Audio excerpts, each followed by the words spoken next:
இன்றைக்கு நம்மோடு கூட பேசும்படியாய் ஆண்டவர் எனக்கு ஒரு முக்கியமான செய்தியை கொடுத்து அனுப்பியிருக்கிறார். என்னோடு கூட அப்போஸ்தல நடபடிகள் 14ஆம் அதிகாரத்திற்கு உங்கள் வேதத்தை திருப்பிக் கொள்ளுங்கள். அப்போஸ்தல நடபடிகள் 14ஆம் அதிகாரம் 22வது வசனம். சீஷருடைய மனதை திடப்படுத்தி விசுவாசத்திலே நிலைத்திருக்கும்படி அவர்களுக்கு புத்தி சொல்லி, நாம் அநேக உபத்திரவங்களின் வழியாய் தேவனுடைய ராஜ்யத்தில் பிரவேசிக்க வேண்டும் என்று சொன்னார்கள். இந்த சரித்திரத்தை தெரியணும்னா நீங்க கொஞ்சம் முன்னாடி பின்னாடி எல்லாம் வீட்டில் போய் படிச்சு பாருங்க.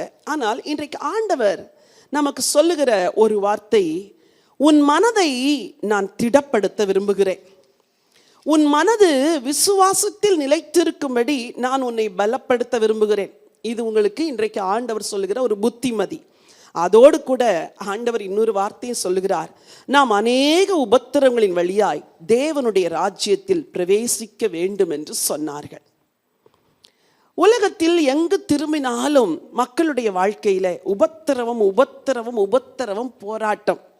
அநேகர் இந்த உபத்திரவத்தினால் சோர்ந்து போகிறார்கள், அநேகர் தளர்ந்து போகிறார்கள், அநேகர் விசுவாசத்தை விட்டே பின்வாங்கி போய் விடுகிறார்கள். இன்றைக்கு உங்களுக்கு ஒரு நற்செய்தியை நான் சொல்லிவிட்டு என்னுடைய செய்தியை துவங்க விரும்புகிறேன். உங்கள் வாழ்வில் ஆண்டவர் அனுமதிக்கிற எல்லா உபத்திரவங்களும் உங்களை பரலோகத்திற்கு பாத்திரவான்களாய் மாற்றுகிறது. ஒருவேளை மற்றவங்க அனுபவிக்கிற உபத்திரவத்தை விட உங்களுக்கு ரொம்ப உபத்திரவம் இருக்குன்னா ஆண்டவர் உங்களை ப்ரிப்பேர் பண்ணுறாரு. எதுக்கு? பரலோக ராஜ்யத்துக்கு. அதுக்காக நாளைக்கே போயிடுவோம் அப்படின்னு நினைக்காதீங்க. அந்த ப்ரிப்பரேஷனை நான் சொல்லலை.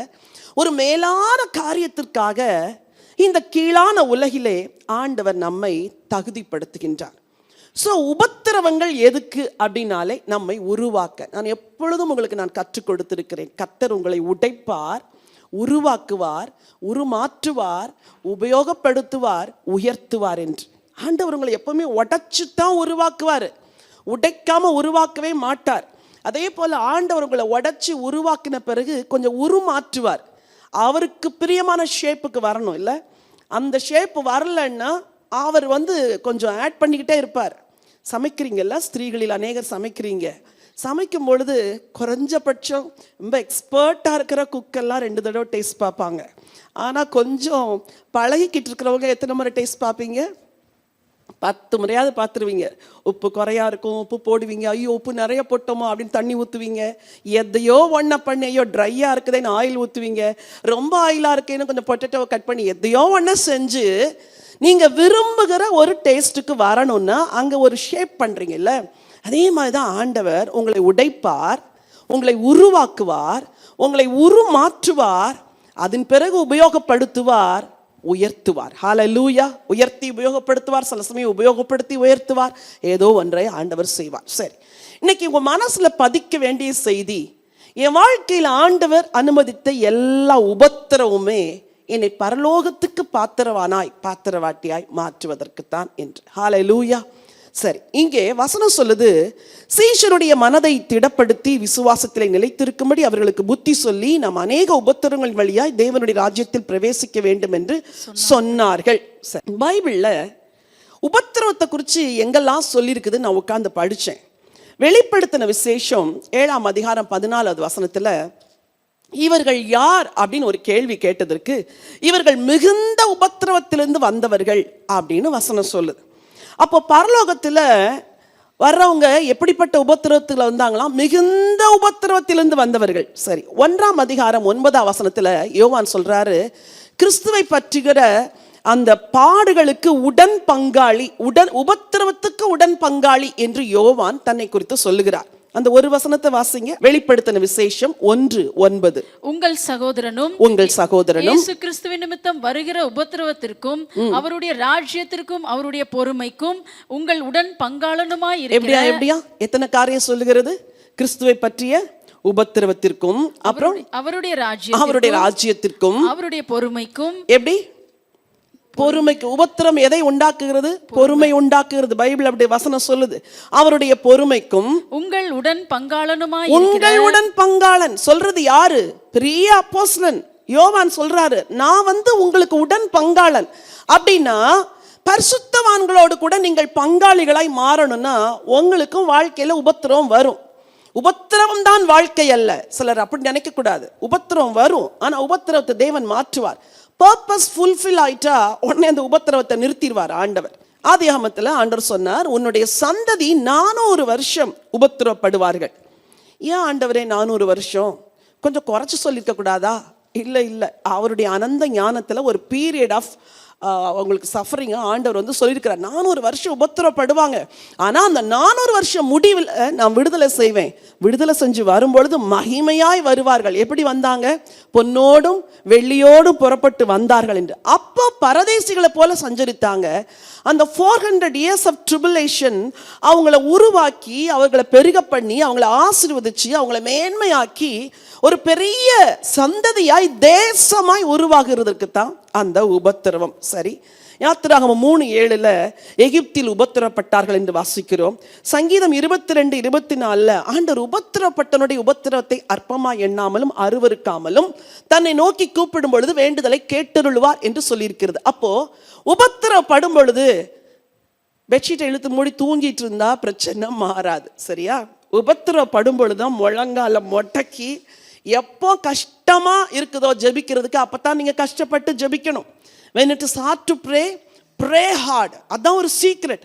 ஸோ சஃபரிங் வழியா போறீங்களா, இன்க்ரீஸ் யுவர் ப்ரேயர் டைம். வசனம் அப்படித்தான் சொல்லுது. பரிசுத்தவான்கள் அப்படித்தான் உபத்திரப்பட்டாங்க. சங்கீதக்காரன் சொல்லுகிறார், நான் உபத்திரப்பட்டது நல்லது. அதே தாவீது சொல்லுகிறார், கர்த்தாவே தாவீதையும் அவனுடைய உபத்திரவத்தை நீங்க என்ன செஞ்சிருங்க, நினைச்சிருங்க. பைபிள் ஃபுல்லா உபத்திரவம் சொல்லப்பட்டிருக்கிறது. மத்தேயுல சொல்றது 24:9 உங்களை உபத்திரப்படுத்துவார்கள், உங்களில் சிலரை கொலை செய்வார்கள் என்று. அப்போஸ்தலர் 7:19 சொல்லுது, பார்வோன் ஜனங்களை உபத்திரப்படுத்தினான் என்று. அப்போ உபத்திரவமும் பரிசுத்தமும் பரலோகமும் பிரிக்க முடியாத ஒன்று. உங்களுக்கு உபத்திரவமே வரலன்னா நீங்க வேற மாதிரி இருப்பீங்க. உங்க ஸ்டைலே வேற மாதிரி இருக்கும், உங்க தோற்றமே வேற மாதிரி இருக்கும். ஜெயராணி நிக்கிறாளே உங்களுக்கு முன்னாடி, சும்மாலாம் நிக்கல. என்னைய ஒரு உடைச்சு இல்லை நொறுக்கி உபத்திரவப்படுத்தி அப்புறம் உருவாக்கி உருமாற்றி அப்புறம்தான் கொண்டு உபயோகப்படுத்துகிறார். எனக்கு பின்னாக ஒரு பெரிய உடைக்கப்படுதல் இருந்தது என்று நான் சொல்லுவதற்கு வெட்கப்படவே இல்லை. கர்த்தர் என்னை உடைத்தார் பல சூழ்நிலைகளின் வழியாய். அதனாலதான் இன்னைக்கு உபத்திரவப்படுகிற உங்களுக்கு நான் பேசுகிறதற்காய் நிற்கிறேன். சரி, பைபிள்ல நான் ஒரு கேரக்டரை குறித்து படுத்தேன். என் இருதயத்தை ரொம்ப அசைச்ச ஒரு பாத்திரம். இந்த வாரம் எல்லாம் அந்த கேரக்டரை குறித்து தான் நான் தியானித்து கொண்டிருக்கிறேன். என்னோடு கூட அப்போஸ்தலர் நடபடிகள் 7:55 நீங்க வாசிக்கும்படி கேட்கிறேன். வசனத்தை நல்லா கவனிங்க.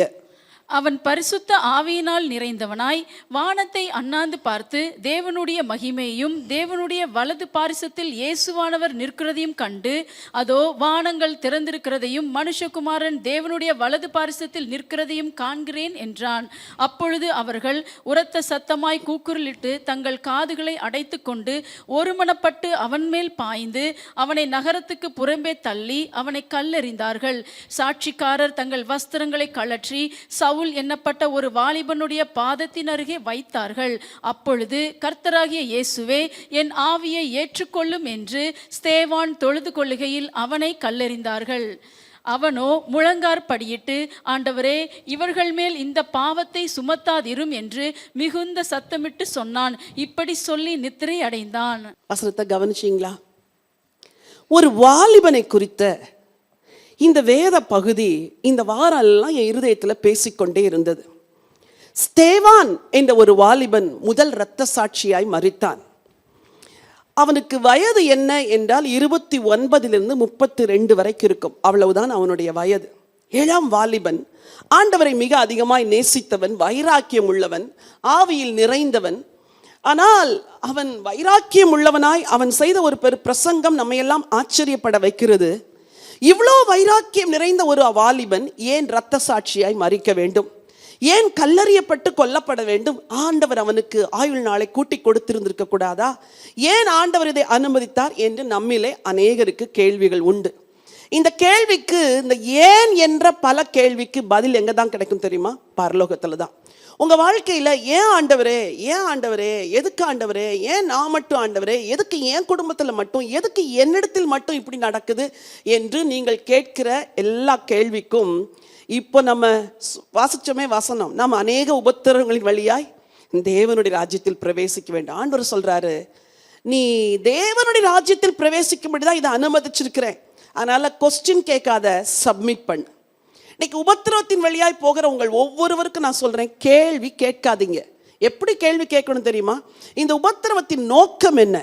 நான் என்ன மாறணும் ஆண்டவரே, என்னிடத்தில் என்ன ஆண்டவரை எதிர்பார்க்கிறீங்க, இதைத்தான் கேட்கணுமே ஒழிய ஏன் ஆண்டவரே என்ற கேள்வி ஆண்டவரிடத்தில் கேட்கக்கூடாது.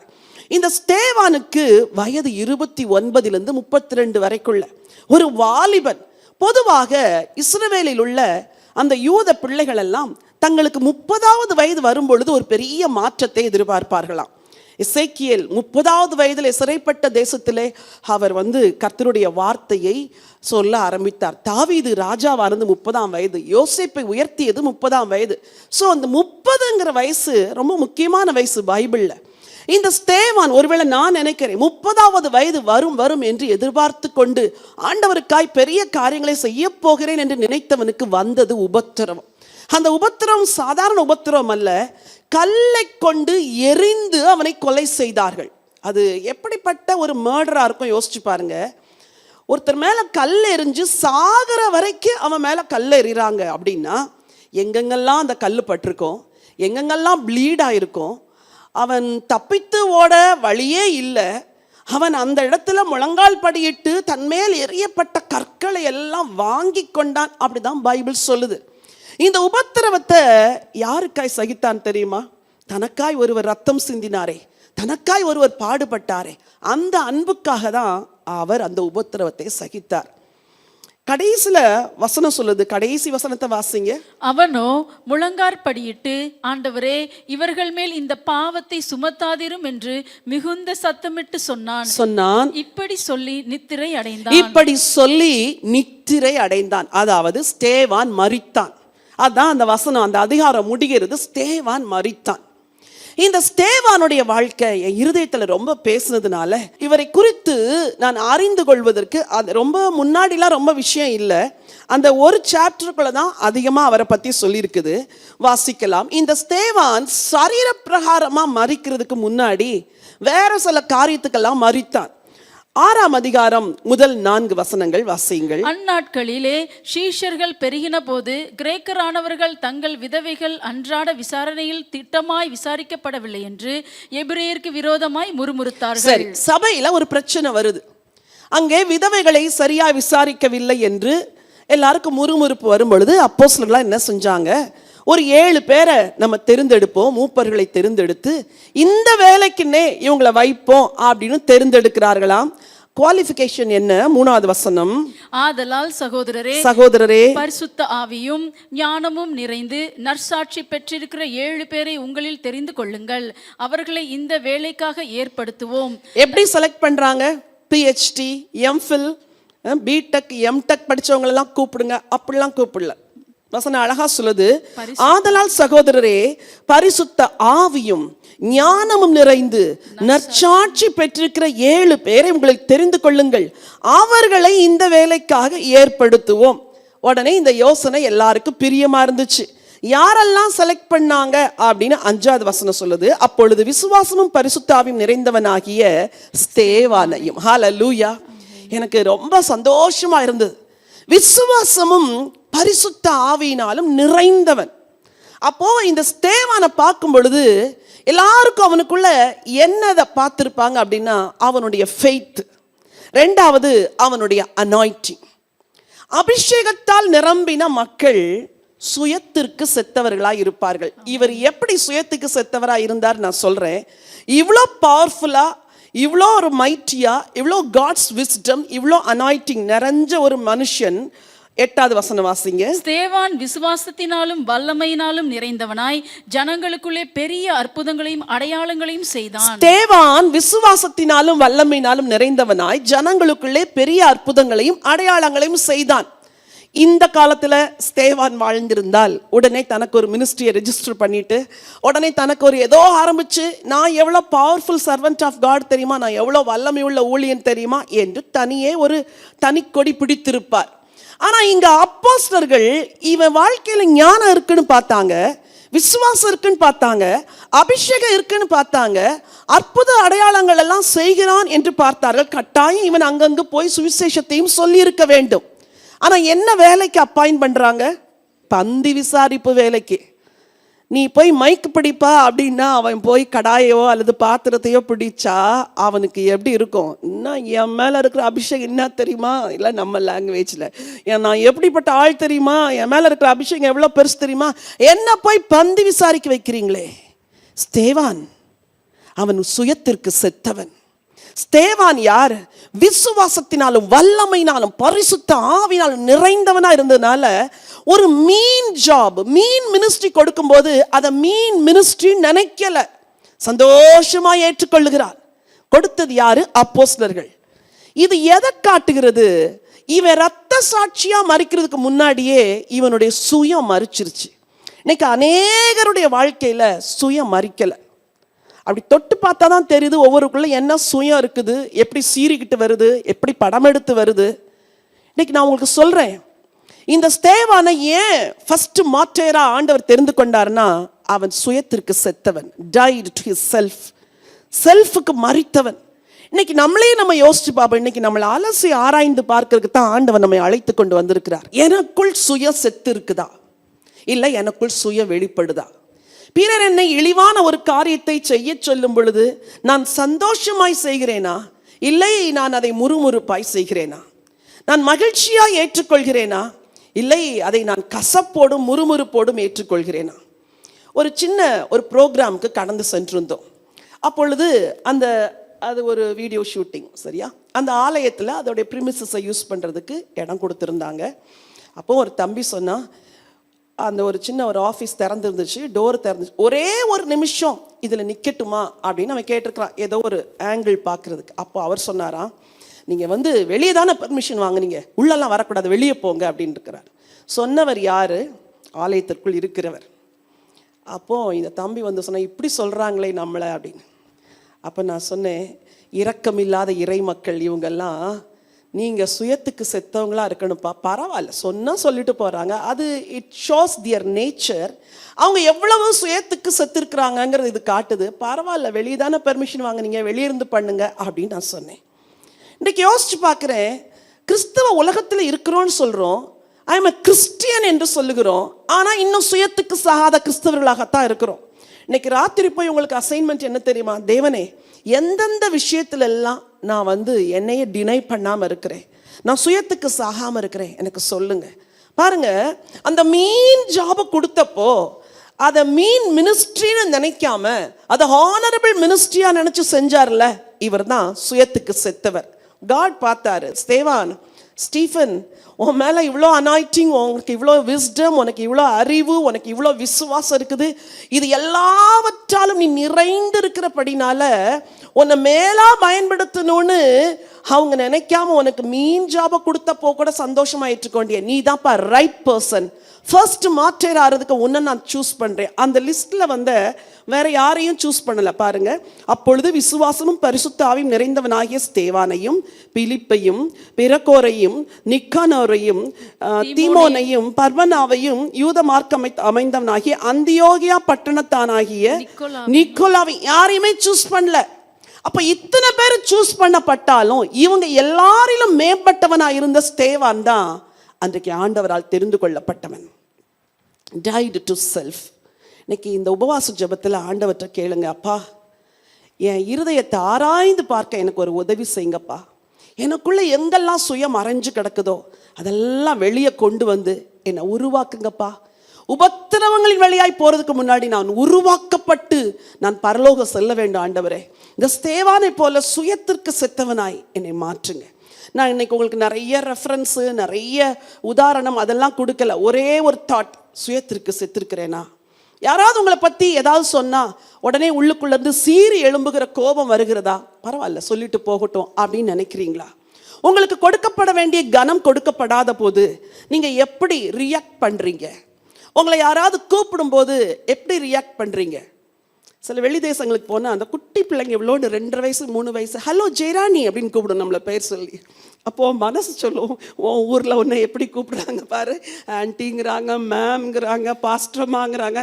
இது ஹலோ ஜெயராணி கம் ஹியர்னு சொல்லும். அடுத்த முறை அத்தான் சொல்லும் ஜெயராணி.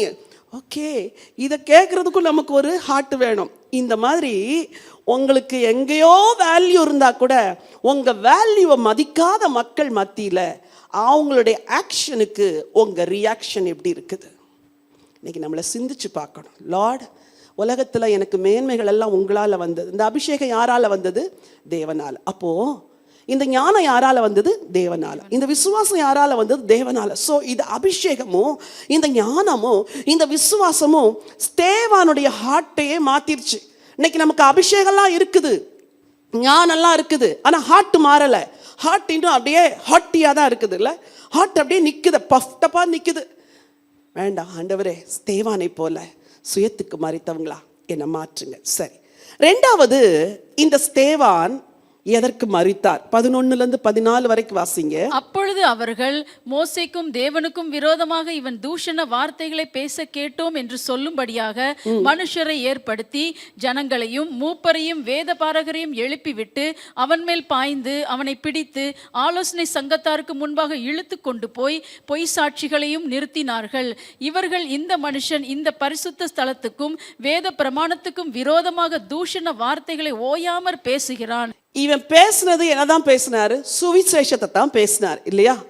ஆனா அவருக்கு விரோதமா எழும்பி நிற்க மக்கள், வசனத்தை நீங்க நல்லா கவனிக்கணும். 12 ஜனங்களையும் மூப்பரையும் வேத பாரகரையும் எழுப்பி விட்டவங்க யாருன்னு 9வது வசனம் சொல்லுது. எதுக்காக எழுப்பி விட்டாங்கன்னு 10வது வசனம் சொல்லுது. அவன் பேசின ஞானத்தையும் ஆவியையும் எதிர்த்து நிற்க அவர்களால் கூடாமற் போயிற்று. ஸ்தேவானுடைய இருதயத்துல நிறைஞ்சிருந்ததெல்லாம் விசுவாசம், வசனத்தின் ஞானம், தேவனை குறிச்ச ஞானம், தேவனுடைய ஆவியானுடைய அபிஷேகம், இதெல்லாம் நிறைஞ்சிருந்ததுனால இவனை எதிர்த்து பேசுறதுக்கே அவங்களுக்கு முடியல. கடைசியில் என்ன தீர்மானம் பண்ணாங்க தெரியுமா? எதிர்த்து பேச முடியலல்ல, இவனை மாட்டி விடுவோம். யார்கிட்ட? பெரிய பெரிய ஆட்கள்கிட்ட, பிரதான ஆசாரிகள்கிட்ட, வேத பாரகர்கிட்ட மாட்டி விட்டு தூஷணம் சொன்னான்னு சும்மா பொய் சொல்லுவோம் அப்படின்னு சொல்றாங்க. இன்னைக்கு நான் உங்களை பார்த்து கேட்கிறேன், உங்க விசுவாசத்துக்காக நீங்க நிற்கும் போது உங்க வீட்டார், உங்க குடும்பத்தார் தூஷணமா பேசும்போது how is your reaction? உங்க ரியாக்ஷன் என்ன? ஸ்தேவானை கல்லறிந்தார்கள் அப்படின்னு சொல்லியிருக்குது. கல்லறியும் போது கூட அவர் யாரையும் குறையா பேசல. அதுக்கு முன்னாடி கொஞ்சம் வேகமா பேசினார். அதெல்லாம் நான் உங்களுக்கு அப்புறம் சொல்றேன். நீங்க என்ன பேசினாரு அப்படின்னு நான் சொல்ல விரும்புகிறேன். 51 வாசிங்க.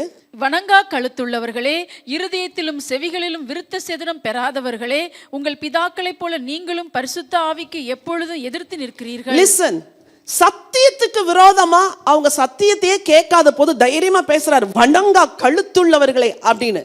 ஆனா அவர் மேல கல்லறியும் போது வணங்கா கழுத்துள்ளவர்களேன்னு சொல்லல. இன்னைக்கு இந்த டிஃபரன்ஸை நல்லா புரிஞ்சுக்கணும். நீங்க சத்தியத்துக்காக நிற்கும் பொழுது ஜனங்கள் உங்களை தூஷணமா தான் பேசுவாங்க. நீங்க ஆண்டவர் பட்சமா நிற்கும் பொழுது உங்க மேல கல்லை எறிவாங்க. நீங்க யாரை முன்னிறுத்தி கொண்டு தெரியுமா? ஸ்தேவானை தான். பரவாயில்ல ஆண்டவரே, உங்களுக்காக தானே.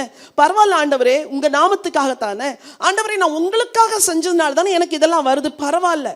பேதுரு எழுதும்போது எழுதுவார், நீங்கள் தீமை செய்து பாடு அனுபவிக்கிறதிலும் நன்மை செஞ்சு பாடு அனுபவிக்கிறது நல்லது. அப்போ தப்பு செஞ்சுட்டு நீங்க தண்டனை வாங்கக்கூடாது. சத்தியத்துக்கு விரோதமா நடந்துட்டு உங்க வீட்டார் இப்படியா நீ ஜெபிக்கிறேன்னு சொல்ற, ஆனா நீ பாரு இப்படி வாழ்றன்னு உங்களை கேட்டா அது சரி. ஆனா சத்தியத்துக்கு நிற்கும் போது உங்களை வேற மாதிரி பேசுறாங்க, தூஷணமா பேசுறாங்கன்னா நீங்க எப்படி ரியாக்ட் பண்றீங்க? ஸ்தேவானை பத்தி சொன்னேன், டைட் டு செல்ஃப், சுயத்திற்கு மரித்தவன். இங்க கிறிஸ்துவுக்குள் மரித்தவன். எப்படி தெரியுமா? அவரை எவ்வளவுதான் சொன்னா கூட உள்ள இருந்து வேற ஒண்ணுமே வரல. உள்ள இருந்தது யார் தெரியுமா? கிறிஸ்து. சொன்னாரு, ஆண்டவரே, என் இருதயத்திற்குள்ள இருக்கிறதெல்லாம் உங்க ஞானம், ஆண்டவரே உங்க ஆவி, ஆண்டவரே உங்க கிருபை, ஆண்டவரே உங்க இரக்கம். அதனால அவங்க என்ன பேசினாலும் வெளியே வர்றது என்னதான் வரும்? இயேசுடைய சுபாவம் தான் வரும். பால் சொம்ப அப்படி ஆட்டினா உள்ள இருந்து என்ன கொட்டும்? தமிழ்ல தான் பேசுறேன்னு நினைக்கிறேன். ஆமா, ஒரு கல் இருக்கிற பாத்திரத்தை ஆட்டினா உள்ள இருந்து என்ன வரும்? விஷம் உள்ள இருந்தா ஷேக் பண்ணா என்ன வரும்? நீங்களே அழகாக ஆன்சர் பண்ணிட்டீங்க. உங்களை ஷேக் பண்ணும்போது வெளியே என்ன வருதுங்கிறத பார்த்து உங்களை சரி பண்ணிக்கோங்க. எவ்வளோ உங்களை ஷேக் பண்ணாலும் சில மனைவிமார் எனக்கு ஃபோனில் கூப்பிட்டு சொல்லுவாங்க, ஐயோ என் சகோதரி, என் கணவர் பேசுகிற வார்த்தைகளை நான் வெளியே சொல்லவே முடியாது, அவ்வளோ கேவலமாக என்னை பேசுகிறார். நான் என்ன தெரியுமா சொல்லுவேன், எவ்வளவு கேவலமாக பேசினாலம்மா நீ மௌனமாக இரு. பல வேளைகளில் உங்களால் தாங்க முடியாது, வாயை திறந்துட்டிங்கன்னா வெளியே வர்றது என்ன வந்துடும், பாய்சன் வந்துடும், சில சமயம் சரியா, விஷம் வெளியே வந்துடும். நோ நோ நோ நோ, அப்படியே க்ளோஸ் பண்ணி வச்சுக்கோங்க.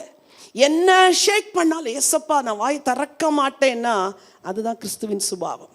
இன்னைக்கு ஆண்டவர் இப்படிப்பட்ட நேச்சர் தான் நம்மகிட்ட எதிர்பார்க்கிறார். Died to self, died in Christ. கிறிஸ்துவுக்குள்ள அவர் மரிச்சதுனால அவருக்குள்ள நிரம்பி இருந்ததெல்லாம் என்ன தெரியுமா, கிறிஸ்துவின் சுபாவம். இந்த வசனத்தை வாசிங்க, 12 வாசிங்க. ஜனங்களையும் மூப்பரையும் வேத பாரகரையும் எழுப்பி விட்டு அகைன்ஸ்டா எழுப்பி விடுறாங்க. அவன் மேல் பாய்ந்து, லிசன், இத கொஞ்சம் பிக்சரைஸ் பண்ணணும். நீங்க சும்மா கடகடகடன் பைபிளை வாசிச்சுட்டு போயிடக்கூடாது. அவனை மக்களை எழுப்பி விட்டுட்டு அவன் மேல் பாய்ந்து அப்படின்னா ஒரு 20 பேர் சேர்ந்து அவன் மேல என்ன செஞ்சிருப்பாங்க, ஓடி போய் அடிச்சிருப்பாங்க. நிச்சயமா அடிச்சிருப்பாங்க. எதெல்லாம் வச்சு அடிச்சாங்களோ எனக்கு தெரியல. அவன் ஒரு வாலிபன், 29 32 வயதுக்குள்ள ஒரு இளம் வாலிபன்.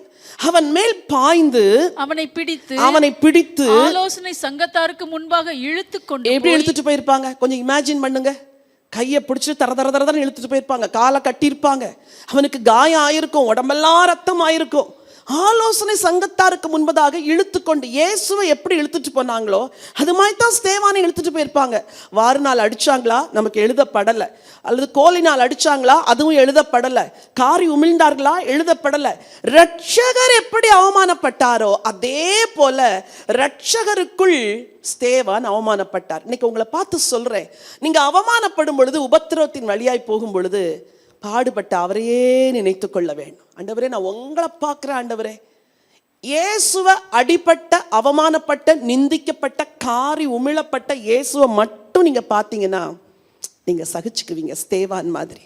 வசனம் சொல்லுது 13, பொய் சாட்சிகளையும் நிறுத்தினார்கள். பொய்யா உங்களை பத்தி யாரா சொன்னா உள்ளம் கொதிக்குது இல்ல? இன்னைக்கு நேரலையில் என்னுடைய வார்த்தையை கேட்கிறேன் அன்பு சகோதர சகோதரிகளே, உங்களுக்கு விரோதமா எவ்வளோ பொய் சாட்சியெல்லாம் எழுப்பி நிறுத்தி விட்டாங்க. கவலைப்படாதீங்க, ஒரு உண்மையுள்ள தேவன், சத்தியமுள்ள தேவன் இருக்கிறார். அவர் அந்த பொய் சாட்சிகளை நிறுத்தினாலும் உங்கள் பட்சமாய் அவர் நிற்பார். ஹல்லேலூயா. பொய் சாட்சிகளை நிறுத்தினார்கள். என்ன சொல்றாங்களாம், வேத பிரமாணத்துக்கு விரோதமாக தூஷண வார்த்தைகளை ஓயாமற் பேசுகிறார். கெட்ட வார்த்தையா பேசினாரு ஸ்தேவான், தூஷண வார்த்தையா பேசினாரு, தேவ தூஷணமா பேசினாரு. சத்தியத்தை பேசுறதுனால உங்களுக்கு சிலர் சத்துருவா மாறினா கவலைப்படாதீங்க. சத்தியத்துக்காக நிற்கிறதுனால சிலர் சத்துருவா மாறினா கவலையப்படாதீங்க. இந்த ஸ்தேவானை நினைத்துக் கொள்ளுங்கள். நம்ம அநேக உபத்திரங்களின் வழியாய் தேவனுடைய ராஜ்யத்திற்குள் கடந்து செல்ல வேண்டும். சரி, பின்னாக பார்க்கிறோம் 15வது வசனம். ஆலோசனை சங்கத்தில் உட்கார்ந்திருந்த அனைவரும் அவன் மேல் கண்ணோக்கமாய் இருந்து அவன் முகம் தேவதூதன் முகம் போலிருக்க கண்டார்கள். இது எப்படி எல்லாம் திட்டுறாங்க. நான் இப்போ உங்களை ஒருத்தரை எழுப்பி விட்டு, என்ன நீங்கள் பைபிள் வசனத்தை கவனிக்காமல் தூங்கிட்டு இருக்கிறீங்க அப்படின்னு நான் சொல்லிட்டேன்னா உங்கள் முகம் எப்படி மாறும்? அனிச்ச மலரை போல வாடிவிடும். அப்படிதானே சிஸ்டர்? இன்னைக்கு எல்லாருக்கும் முன்னாடி என்னை எழுப்பி விட்டு திட்டாங்க, இனிமேல் சர்ச்சுக்கே வரமாட்டேன். எங்கள் பாஸ்டர் ஒரு முறை ஒரு வாலிபன் சர்ச்சில் நின்றுட்டு இருந்தான். அப்போ அவனை எழுப்பி விட்டாங்க, இன்னும் உனக்கு முடி உனக்கு ஒரு கேடா, இன்னும் ஜீன்ஸ் எல்லாம் போட்டு வந்திருக்கிற, ஜீன்ஸில் உனக்கு பட்டன் வேற இருக்குது, எங்கேயோ பட்டனை வச்சிருக்கிற, அபிஷேகம் பெறலையே, உனக்கு ஜீன்ஸில் பட்டன் தேவையாடா அப்படின்னு திட்டினாங்க. அந்த பையன் கோச்சிக்கிட்டுலாம் போகலை, வந்தான் ஆலயத்துக்கு, தொடர்ந்து அபிஷேகம் பெற்றான், ஆண்டவருக்காக வல்லமையுள்ள சாட்சியாய் மாறினான். இப்போ தான் யோசிக்கிறேன், முகம் எப்படி மாறிடுச்சான்? தேவதூதன் முகம் போல. கொஞ்சம் பக்கத்தில் பார்த்து சொல்லுங்க, யாராவது திட்டினா வேற முகம் காட்டாத, தேவதூதனை போல உன் முகம் இருக்கணும். அது அவரா மாத்தலை, உள்ள ஒரு க்ளோரி இருக்கு பாருங்க. He died in Christ. அந்த க்ளோரி அப்படியே அவன் முகத்துல வந்து பிரகாசிச்சுச்சான். ஆலோசனை சங்கத்தில் இருந்த அத்தனை பேர் அதை பார்த்தாங்க. உங்க வீட்டில் இருக்கிறவங்க நெகட்டிவ் சிச்சுவேஷன்ல உங்களை எப்படி பார்க்குறாங்க? சீர்றீங்களா, பாயிறீங்களா, பொங்குறீங்களா, குமுறீங்களா, தேவதூதன் மாதிரி இருக்கிறீங்களா? இன்னைக்கு ஒரு தீர்மானம் எடுங்க. கிறிஸ்டியன் லைஃப் வந்து சும்மா கர்த்தர் ஒன்று ஆசீர்வதிப்பார், உயர்த்துவார், நன்மை செய்வார், அற்புதம் நடக்கும், இது ஒரு பக்கம். இன்னொரு பக்கம் நீங்க தேவதூதன் போல மாறணும் ஒவ்வொரு நாளும். ஹல்லேலூயா. கையை உயர்த்தி ஒரு சின்ன ஜெபம் பண்ணுங்க. ஆண்டவரே, என்னை தேவதூதன் போல மாற்றுங்க ராஜா. C minor. என்னை தேவதூதன் போல மாற்றுங்க ஆண்டவரே. என்னை தேவதூதன் போல மாற்றுங்க ஆண்டவரே. எங்க சுபாவம் மாறணும் ஆண்டவரே. எங்க நேச்சர் மாறணும் ஆண்டவரே. மாறவே ஆசைப்படுகிறேன், மாற்றிவிடும் அருமை நாதரே. மாறவே ஆசைப்படுகிறேன், மாற்றிவிடும் அன்பு நேசரே. என் பேச்சு மாறணும், என் செயல் மாறணும். என் பேச்சு மாறணும், என் செயல் மாறணும். மாறவே ஆசைப்படுகிறேன், மாற்றிவிடும் அன்பு நேசரே. மாறவே ஆசைப்படுகிறேன், மாற்றிவிடும் அன்பு நேசரே. என் சிந்தை மாறணும், என் செயல் மாறணும். என் சிந்தை மாறணும், என் செயல் மாறணும். மாறவே ஆசைப்படுகிறேன், மாற்றிவிடும் அன்பு நேசரே. மாறவே ஆசைப்படுகிறேன், மாற்றிவிடும் அன்பு நேசரே. என் கோபம் மாறணும், சுபாவம் மாறணும். என் கோபம் மாறணும், சுபாவம் மாறணும். மாறவே ஆசைப்படுகிறேன். சொல்லுங்க. மாற்றிவிடும் அன்பு நேசரே. மாறவே ஆசைப்படுகிறேன், மாற்றிவிடும் அன்பு நேசரே. ஹல்லேலூயா. எங்கேயோ ஒரு கூட்டத்துல என்னைக்கோ கேட்ட ஒரு பாட்டு, என் பாட்டு இல்லை, அந்த பாட்டு என் இருதயத்துல அப்படி பதிஞ்சு எப்போது வரும். மாறவே ஆசைப்படுகிறேன், மாற்றிவிடும் அருமை நாதரே. நீங்க ஆண்டவற்றை கேட்கணும், என்னை மாற்றுங்கப்பா. என் முகம் தேவதூதன் முகம் போல இருக்கணும் ஏசப்பா. கர்த்தரோட நெருங்க நெருங்க நெருங்க உங்க முகம் அழகாகும். தெரியுமா உங்களுக்கு? நீங்க போடுற மேக்கப்லாம் இருக்கிற அழகு 6 மணி நேரம் தான், அப்புறம் அது கலைஞ்சிரும். ஆனா ஆண்டவரோட இருக்கிற அழகு இருக்கு பாருங்க, அது என்னைக்குமே உங்களை பிரைட்டா காட்டும். அவனுடைய முகம் தேவதூதனுடைய முகம் போல இருந்தது. கிறிஸ்துவுக்காக பாடுகள், உபத்திரவங்கள், நிந்தைகள், அவமானங்கள், பொய் சாட்சிகள், தூஷணமான வார்த்தைகளை சொல்றீங்கன்னு பிறர் சொன்னா கவலைப்படாதீங்க. Stand for Christ. கிறிஸ்துவுக்காக நில்லுங்க. அதை தான் ஸ்தேவான் செஞ்சார். மூன்றாவதாக இந்த ஸ்தேவான் எதற்கு மரித்தார் என்றால் 10வது வசனம் வாசிங்க. அவன் பேசின ஞானத்தையும் ஆவியையும் எதிர்த்து நிற்க அவர்களால் கூடாமற் போய். அவன் பேசின ஞானத்தையும் ஆவியையும் எதிர்த்து நிற்க அவர்களால் கூடாமற் போயிற்று. இந்த ஸ்ட்ரெங்த் அல்லது இந்த போல்னஸ் எங்கிருந்து வந்தது? இவர் யாரு? பந்தி விசாரணை செய்கிறவர். சரியா? ஏற்கனவே சொன்னேன், PhD படிச்சவர்லாம் இல்ல, பந்தி விசாரணை செய்கிறவர்.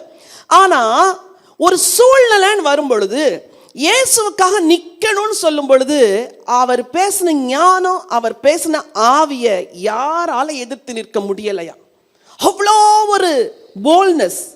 எதுக்கு மறிச்சார் தெரியுமா? பயத்துக்கு மறிச்சாரு, சுயத்துக்கு மறிச்சாரு, பயத்துக்கு மறிச்சார். இன்னைக்கு நீங்க எதுக்கு மறிக்கல தெரியுமா?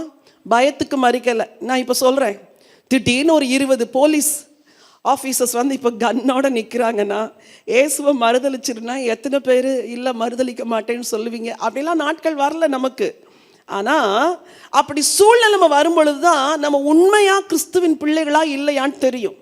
எதிர்க்கிறாங்க, தூஷணமாக பேசுகிறாங்க. அவன் பேசின ஞானத்தை, அவர் பேசின ஆவியை யாரால எதிர்த்து நிற்க முடியலையா? அதான் தூஷணமாக பின்னாடியும் பேசுகிறாங்க.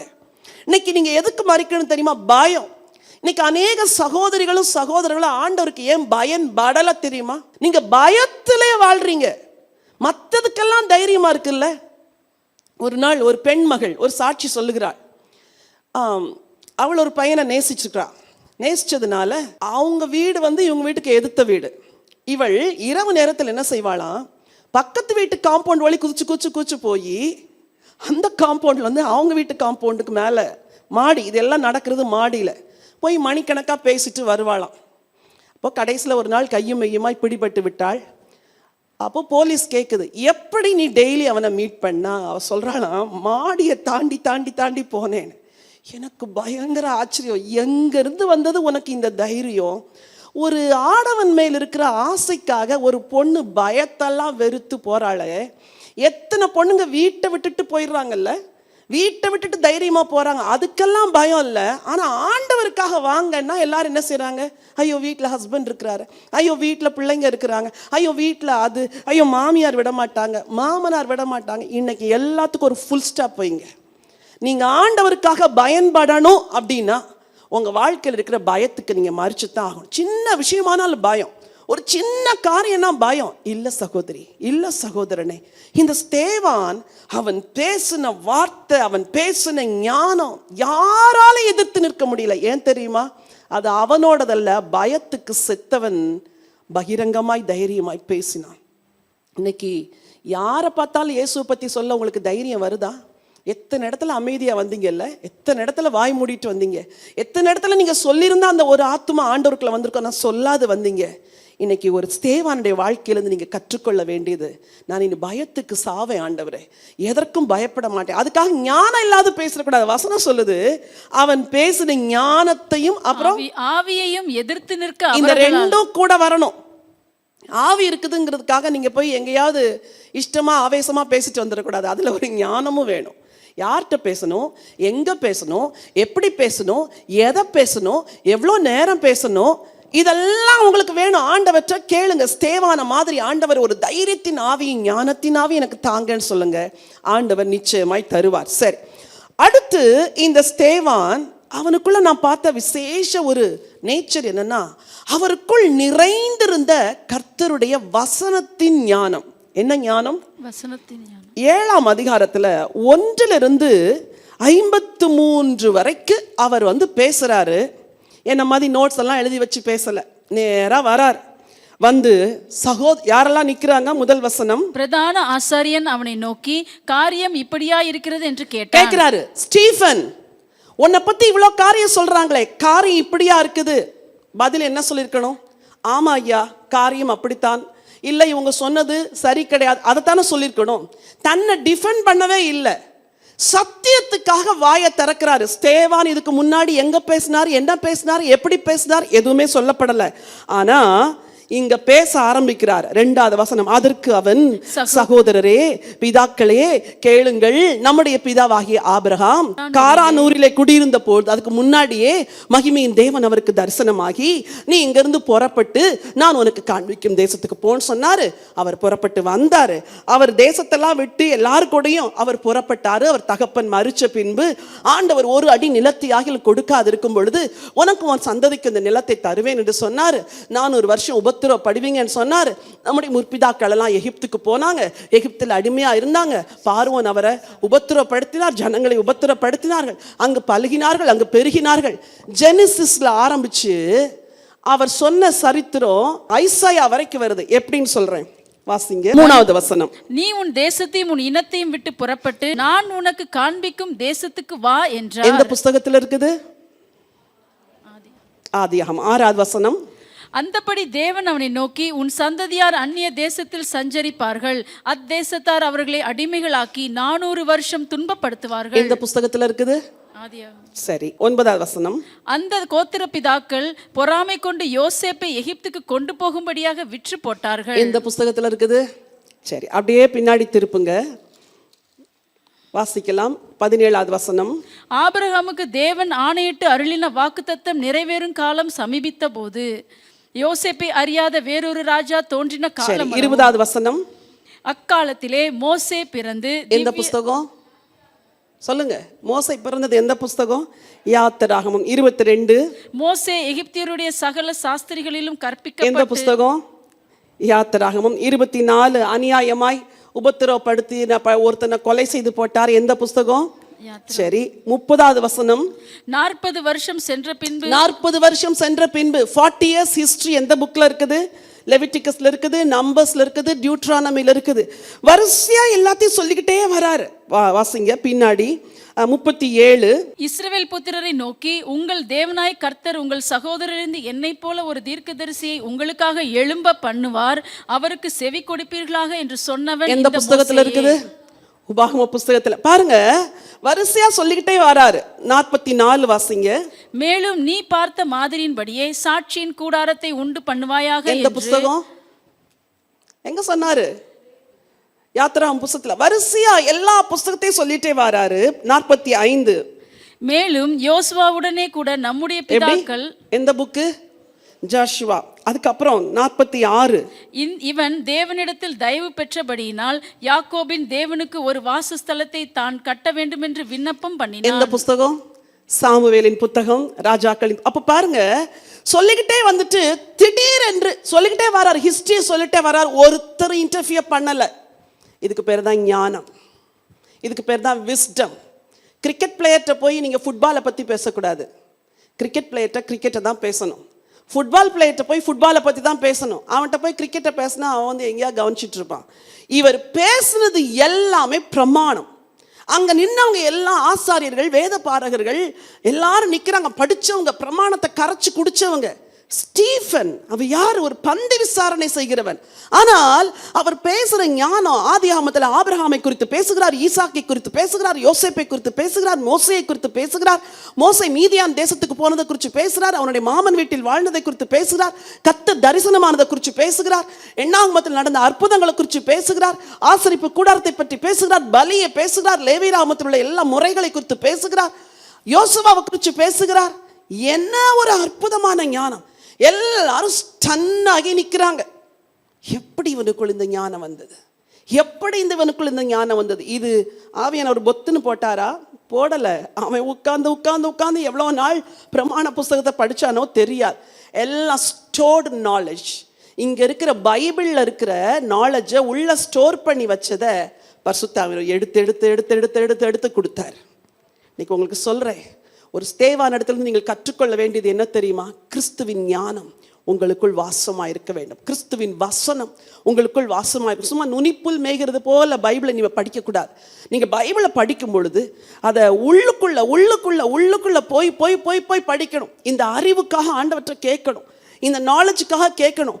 உள்ள இருக்கிற வேர்டை எடுத்து ரைட் டைம்ல ரைட் பிளேஸ்ல யூஸ் பண்றதுக்கு ஒரு ஞானத்தை ஆண்டவர் தரணும். அதுக்கு நீங்க கேட்கணும். எல்லாம் கேட்டுட்டே இருக்கிறாங்க.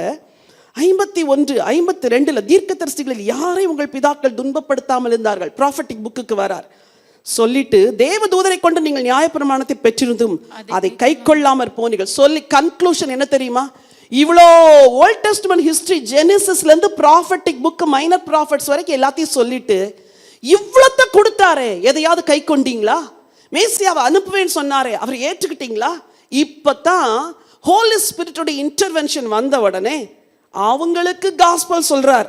அவர் சொன்ன உடனே அவன் பரிசுத்த ஆவினாலே நிறைந்தவனாய், இவர் இதை சொன்ன உடனே எல்லாரும் மூர்க்கம் அடைந்து அவனை பார்த்து என்ன செய்தார்களாம்? பல்லை கடித்தார்கள். அது கொஞ்சம் இமேஜின் பண்ணி பாருங்க.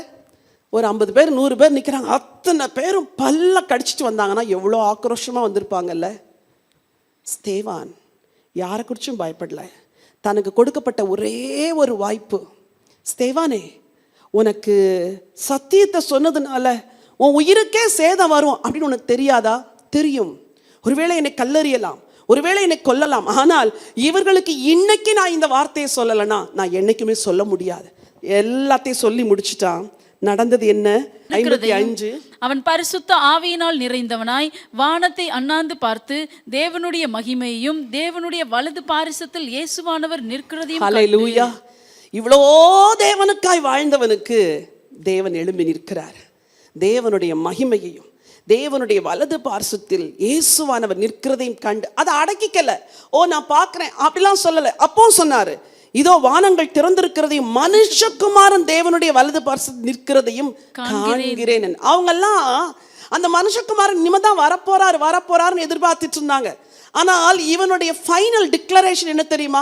அந்த மனுஷகுமாரன் வந்துட்டார், வந்து சிலுவையில மரிச்சிட்டார், இப்போ எழுந்து பரலோகத்துக்கு சென்று பிதாவினுடைய வலது பார்சத்தில் வீற்றிருக்கிறார். காஸ்பலை ஃபுல்லா டிக்ளேர் பண்ணிட்டார். இந்த வார்த்தைகளை கேட்டவுடன் அவர்கள் உரத்த சத்தமாய் கூக்குரலிட்டு தங்கள் காதுகளை அடைத்துக் கொண்டு ஒருமனப்பட்டு அவன் மேல் பாய்ந்து. கொஞ்சம் இமேஜின் பண்ணுங்க, காது அடைக்கிறாங்கன்னா அவங்க எவ்வளோ ரிபல்லியஸ் பீப்புளாக இருப்பாங்க, எவ்வளோ ஹார்ட் ஹார்ட்டட் பீப்புளாக இருப்பாங்க. உங்களை சுற்றி உங்களுக்கு உபத்திரவத்தை கொடுக்குறாங்களே, அவங்க யார் தெரியுமா? Rebellious people. அவங்க யார் தெரியுமா? Hard hearted people. அவங்க யார் தெரியுமா? மாம்சத்தில் நடக்கிற கிறிஸ்தவர்கள். நீங்க அவங்க மத்தியில் தான் வாழ்றீங்க, முள்ளுகளுக்குள்ளே லீலி புஷ்பம் போல நீங்க இருக்கிறீங்க. மறைச்சிக்காதீங்க, ஒளிச்சிக்காதீங்க, மறைஞ்சிக்காதீங்க, சத்தியத்தை அடக்காதீங்க. கத்தருக்காய் உபத்திரம் வந்தாலும் சரி, பாடுகள் வந்தாலும் சரி, நான் தைரியமாய் ஞானமாய், திரும்பவும் நான் சொல்றேன், தைரியத்தோடு நீங்கள் ஞானத்தை கூட்டி வளர்க்க வேண்டும். தைரியத்தோடு ஞானத்தை கூட்டி வழங்க வேண்டும். எங்க தைரியம் வருதோ அங்க ஞானமும் இருக்கணும். பலருக்கு இந்த ஞானம் இல்லாததுனால தான் தைரியம் கூட வீணா போயிருது. சரி, வாசிங்க அடுத்த வசனம். அப்பொழுது அவர்கள் உரத்த சத்தமாய் கூக்குரலிட்டு தங்கள் காதுகளை அடைத்துக் கொண்டு ஒருமனப்பட்டு அவன் மேல் பாய்ந்து அவனை நகரத்துக்கு புறம்பே தள்ளி அவனை கல்லெறிந்தார்கள். என்னால இந்த காட்சியை கற்பனை பண்ணி பார்க்க முடியல. நம்ம டிவியில், பைபிள் டிவியில் அடிக்கடி ஸ்டீஃபனை பற்றி ஒரு ஃபிலிம் போடுவோம். அதை பார்க்கும் பொழுதெல்லாம் எனக்கு அழுக வரும். ஐயோ ஆண்டவரே, ஒரு வாலிபன் எப்படி ஆண்டவரே இப்படி நடுவீதியிலே எல்லாரும் கல்லெறிந்து கொல்லுகிற அளவுக்கு தள்ளப்பட்டான். அப்போஸ்தலர்கள் யோசிச்சிருப்பாங்கல்ல, இவன் இன்னும் கொஞ்ச நாள் இருந்திருந்தா நல்லா இருந்திருக்குமே, அல்லது இவன் இதை பேசாது இருந்திருந்தால் நல்லா இருந்திருக்குமே, அப்படிலாம் கூட யோசிச்சிருக்கலாம். சத்தியத்துக்காய் தன் ஜீவனை கொடுத்த ஒரு வாலிபன் தான் ஸ்தேவான். இன்னைக்கு இங்கே இருக்கிற வாலிப பிள்ளைகளை பார்த்து கேட்குறேன், யாருக்காக வாழ்றீங்க? உங்கள் வாழ்க்கையின் நோக்கம் என்ன? உங்கள் வாழ்க்கையின் முடிவு எப்படி இருக்கணும்னு விரும்புகிறீங்க? இதோ இந்த ஸ்தேவான் தான் உங்களுக்கு சாட்சி. அவனை கல்லெறிந்தார்கள்.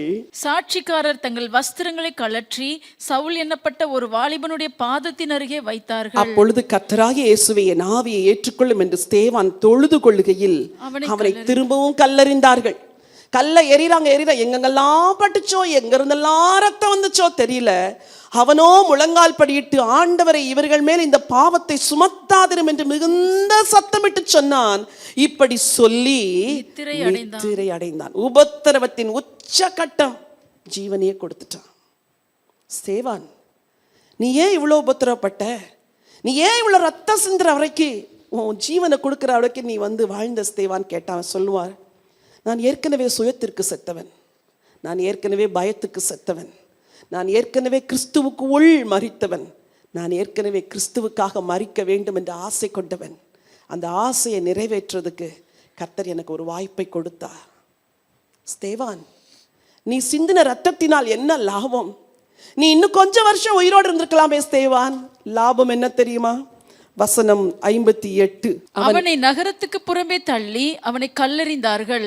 சாட்சிக்காரர் தங்கள் வஸ்திரங்களை கழற்றி சவுல் என்னப்பட்ட ஒரு வாலிபனுடைய பாதத்தின் அருகே வைத்தார்கள். தங்கள் வஸ்திரங்களை கழற்றி சவுல் எனப்பட்ட ஒரு வாலிபனுடைய பாதத்தின் அருகே வைத்தார்கள். இரத்த சாட்சியாய் விழுந்த ஒரு விதை இன்னொரு விதையை, இன்னொரு பயிரை முளைக்க வைத்தது. அவர்தான் சவுல். சவுல் உடனே மாறினாரா? இல்லை. ஸ்தேவானின் சிந்தப்பட்ட ரத்தம் பூமியிலிருந்து தேவனை நோக்கி கூப்பிட்டு இருக்கும். தேவனே, சிந்தப்பட்ட என் ரத்தத்திற்கு நீ பதில் தர வேண்டும் என்று. ஆபேலின் ரத்தம் பேசுறதை பார்க்கலும் அதிகமானவைகளை பேசுகிற இயேசுவின் ரத்தம் இன்றைக்கும் பேசுகிறது போல இந்த ஸ்தேவான் ரத்தம் சிந்தும் பொழுது ஒருவேளை அவனுடைய பார்வை சவுலின் மேல் திரும்பி இருக்கும். சொல்லி இருப்பார், எல்லா சாட்சிக்காரருடைய வஸ்திரங்களை வாங்கி வைத்துக் கொண்டிருக்கிற இந்த சவுலை தொடுங்க ஆண்டவரே, இந்த சுற்றிலும் இருக்கார்கள், இவர்களுக்காக நான் ஜெபிக்கிறேன், இந்த பழியை இவர்கள் மேல் சுமத்தாதிரும். அதன் பொருள் என்ன? இவர்களை மன்னியும், இவர்களை ரட்சியும். இந்த ஸ்தேவானின் ஆவிதான் நமக்கு வேணும். உங்களை யார் உபத்திரப்படுத்தினாலும், அசுத்தமாய் பேசினாலும், அருவருப்பாய் நடத்தினாலும், ஆண்டவரே இந்த ஸ்தேவானை போல நான் எல்லாரையும் மன்னிக்கிறேன். ஒரு சவுல் எழுந்தார். அதே சவுல் சபையை பாழாக்கும்படி புறப்பட்டு போன அந்த சவுலை மத்தியான வேளையிலே கர்த்தர் சந்தித்தார். ஸ்தேவானே, சிந்தப்பட்ட உன் ரத்தத்தின் விலை என்ன என்றால் ஸ்தேவான் சொல்லுவார், என் ரத்தத்தின் விலை என்ன தெரியுமா? இன்னொரு மகாபெரிய அப்போஸ்தலன் எழும்பினான். அந்த அப்போஸ்தலன் சபைகளை கட்டுகிறவனாய் மாறுவான், அந்த அப்போஸ்தலன் சபைகளை ஸ்திரப்படுத்துகிறவனாய் மாறுவான் என்று நிச்சயமாய் ஸ்தேவான் சொல்லியிருப்பான். என் அன்பான வாலிபனே, அன்பான வாலிப மகளை, உங்கள் ஒவ்வொருவரையும் பார்த்து சொல்லுகிறேன், இந்த உலகத்தில் என்ன மேன்மைக்காய் வாழுகிறாய்? எந்த உயர்வுக்காய் வாழ்கிறாய்? யாரை பிரியப்படுத்த வாழ்கிறாய்? ஒரு இரத்த சாட்சியாய் மரித்த ஸ்தேவானுடைய வாழ்க்கை, அவன் சிந்தின ரத்தம் இன்றைக்கு உன்னோடு கூட பேசிக் கொண்டிருக்கிறது. இந்த உலகத்தில் என்ன மேன்மை, என்ன மகிமை, எது பெரிய காரியம்? எதுவுமே இல்லை இயேசுவுக்காய் வாழ்வதை தவிர. இந்த ஸ்தேவான் சுயத்திற்கு மரித்தான், பயத்திற்கு மரித்தான், கிறிஸ்துவுக்குள் மரித்தான், கடைசியில் கிறிஸ்துவுக்காய் மரித்தான்.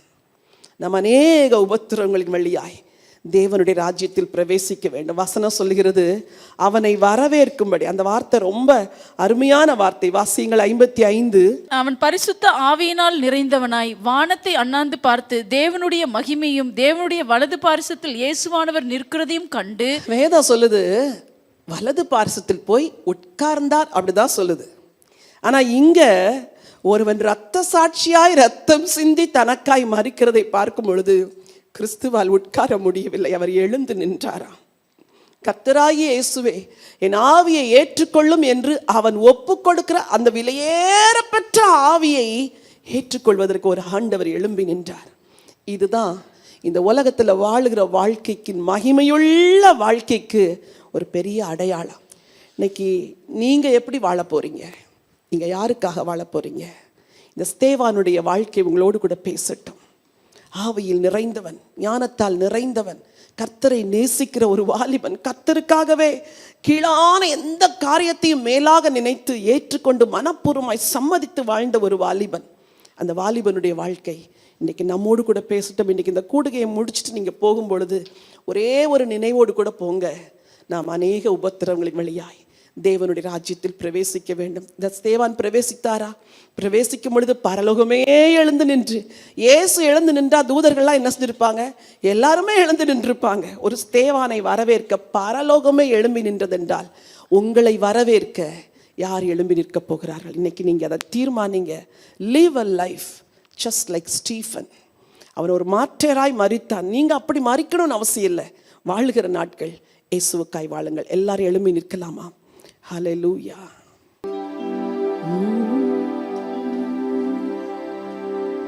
இன்றைக்கு கேட்ட இந்த ஜீவ வார்த்தைகள் நாம் அநேக உபத்திரவங்களின் வழியாய் தேவனுடைய ராஜ்யத்தில் பிரவேசிக்க வேண்டும். முற்பிதாக்கள் எல்லாம் உபத்திரவப்பட்டார்கள். முற்பிதாக்கள் எல்லாம் பாடுகளை ஏற்றுக்கொண்டார்கள்.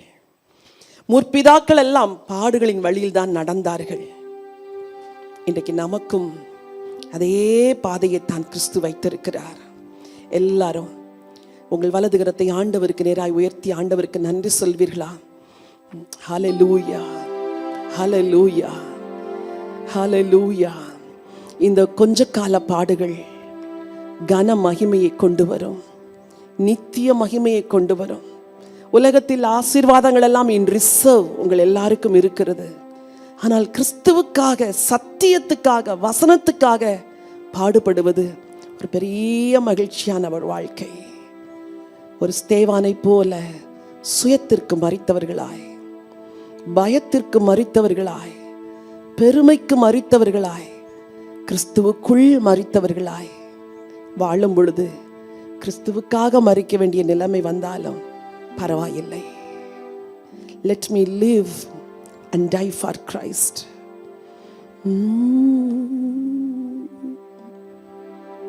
நீங்க இன்னைக்கு ஒரு முடிவும் ஒரு அர்ப்பணமும் செய்யாம இந்த கூட்டத்தை நான் முடிக்க விரும்பவில்லை. வலது கரத்தை எடுத்து இருதயத்தின் மேல் வைத்துக் கொள்ளுங்கள். ஆண்டவரே, ஸ்தேவானுக்கு இருக்கிற தாழ்மை, பரிசுத்த ஆவியினாலும் வல்லமையினால் நிறைந்த அற்புத அடையாளங்களை செய்தாலும் பந்தி விசாரணை வேலையை சந்தோஷமாய் ஏற்றுக்கொண்டாரே, நானும் கூட உலகத்தில் மேன்மையை நாடாதபடி தாழ்மையாய் வாழ எனக்கு உதவி செய்யுங்க ஆண்டவரே. அவருக்கு விரோதமாய் தூஷண வார்த்தைகளை பேசின போது கூட பயப்படாமல் சத்தியத்தை பேசினாரே, எங்களுக்கும் அந்த தைரியத்தை கொடுங்க ஆண்டவரே. எதிர்த்து நிற்கிற மக்களையும் கல்லெறிந்த மக்களையும் மனப்பூர்வமாய் மன்னித்தாரே, அந்த மன்னிக்கிற இருதயத்தை எங்களுக்கு தாங்கப்பா. யார் மேலேயாவது கசப்பு இருக்கிறதா? யார் மேலேயாவது வெறுப்பு இருக்கிறதா? இந்த ஸ்தேவான் தான் நியாயப்படி கசப்பை வைக்க வேண்டிய ஒரு மனிதன். ஐயோ, என்னை கொலை செய்து விட்டார்கள், இந்த பழியை இவர்கள் மேல் சுமத்தும் என்று அவன் சொல்லியிருக்க வேண்டும். அப்படி சொல்லல. ஆண்டவர் இவர்களுக்கு மன்னியும் என்று சொன்னாரே. Where is our standard? இன்னைக்கு நம்ம ஸ்தானம் எங்க இருக்குது? நம்ம மன்னிக்கிற இருதயத்தை தாங்க ஆண்டவரே. ஸ்தேவானை போல என்னை விரோதிக்கிறவர்கள், பகைக்கிறவர்கள், தூஷணாமை பேசுகிறவர்கள் எல்லாரையும் மன்னிக்கக்கூடிய ஒரு இருதயத்தை தாங்க. ஸ்தேவானுக்குள்ளாயிருந்த வேத ஞானம் ஆதியாகமத்தில் இருந்து தீர்க்க தரிசன புத்தகங்கள் வரைக்கும் இருதயத்திற்குள்ளிருந்து எடுத்து எடுத்து பேசினாரே, ஞானத்தோடு பேசினாரே, ஆவியின் நிறைவோடு பேசினாரே. எங்களையும் அப்படி மாற்றுங்கப்பா. எங்க வார்த்தைகள் எல்லாம் அனாயிண்டட் வேர்ட்ஸா இருக்கட்டும் ஆண்டவரே, வேர்ட் பேஸ்ட் வார்த்தைகளா இருக்கட்டும் ஆண்டவரே, வசனத்தை சார்ந்த வார்த்தைகளா இருக்கட்டும். எங்க பிள்ளைங்களுக்கு வேத அறிவை தாங்கப்பா. ஒரு 29 வயது வாலிபன் ஆதி ஆகமத்தில் இருந்து எல்லா பழைய ஏற்பாட்டின் புத்தகங்களையும் கரைத்து குடித்தவனா இருந்தாரே அப்பா. எங்க பிள்ளைங்களை அப்படி மாற்றுங்க விசேஷமாய். வாலிப பிள்ளைகளை நீங்க இன்னைக்கு ஒரு அர்ப்பணத்திற்குள் வரணும்னு நினைக்கிறேன். நேரில் இருக்கிற வாலிப பிள்ளைகள் எல்லாம் வலது கரத்தை உயர்த்துங்க. நேரலையில் கேட்டுக்கொண்டிருக்கிற ஒவ்வொரு வாலிப மகனும் வாலிப மகளும் கரங்களை உயர்த்துங்க. சொல்லுங்க, நான் எத்தனையோ ஞானத்தை நான் கற்று வைத்திருக்கிறேன் அப்பா, ஆனால் வேத அறிவு இல்ல ஆண்டவரே, என்னை மன்னிங்கன்னு சொல்லுங்க. ஒரு ஸ்தேவான் ஆபிரகாமின் வாழ்க்கையிலிருந்து துவங்கி ஈசாக்கின் வாழ்க்கை, மோசையின் வாழ்க்கை, தாவீதின் வாழ்க்கை எல்லாவற்றையும் சொல்லி தீர்க்கதரிசிகளில் வரைக்கும் வந்த அந்த ஞானம் எவ்வளவு பெருசுப்பா. எங்க பிள்ளைங்களுக்கு இந்த ஞானத்தை கொடுங்கப்பா.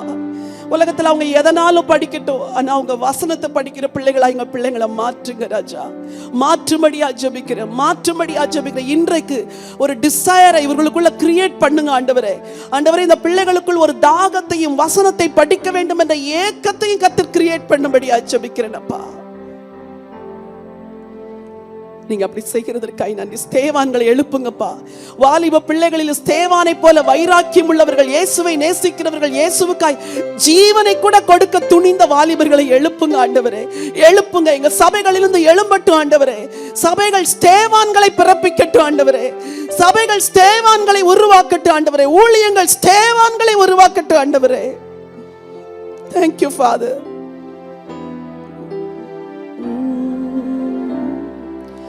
அனைத்தும் கிறிஸ்துவுக்கே, எந்த அனைத்தும் அர்ப்பணமே. அனைத்தும் கிறிஸ்துவுக்கே, எந்த அனைத்தும் அர்ப்பணமே.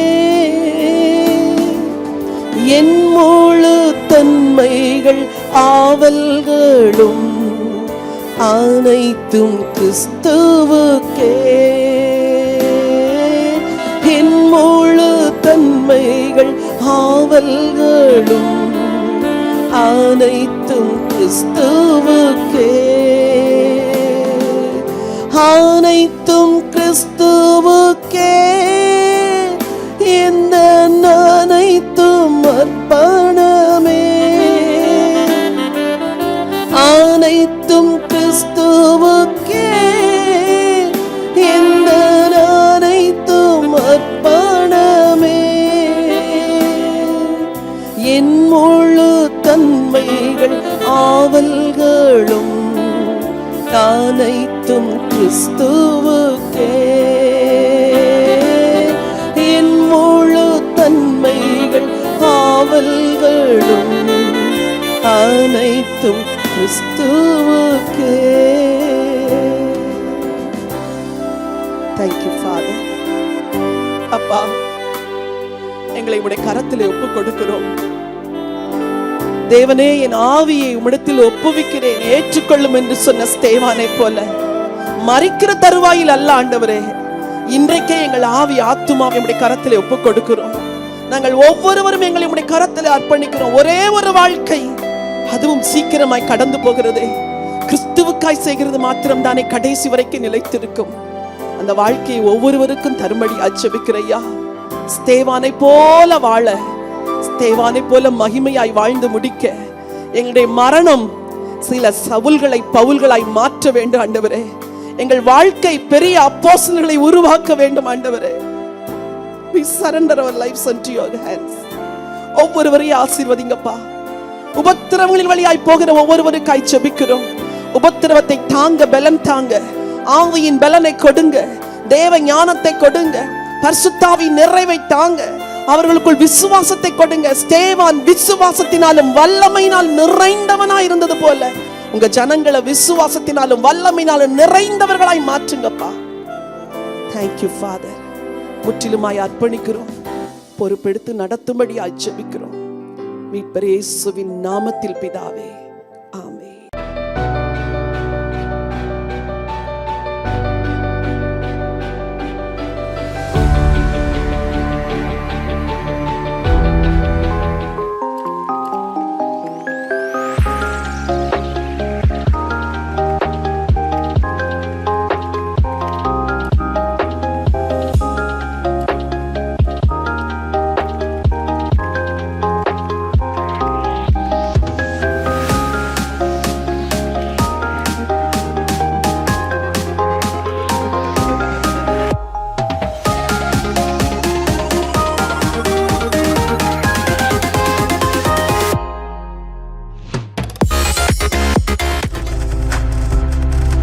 நீங்கள் பார்த்துக் கொண்டிருப்பது உங்கள் ஜாய் டிவி. உங்கள் துக்கம் சந்தோஷமாய் மாறும்.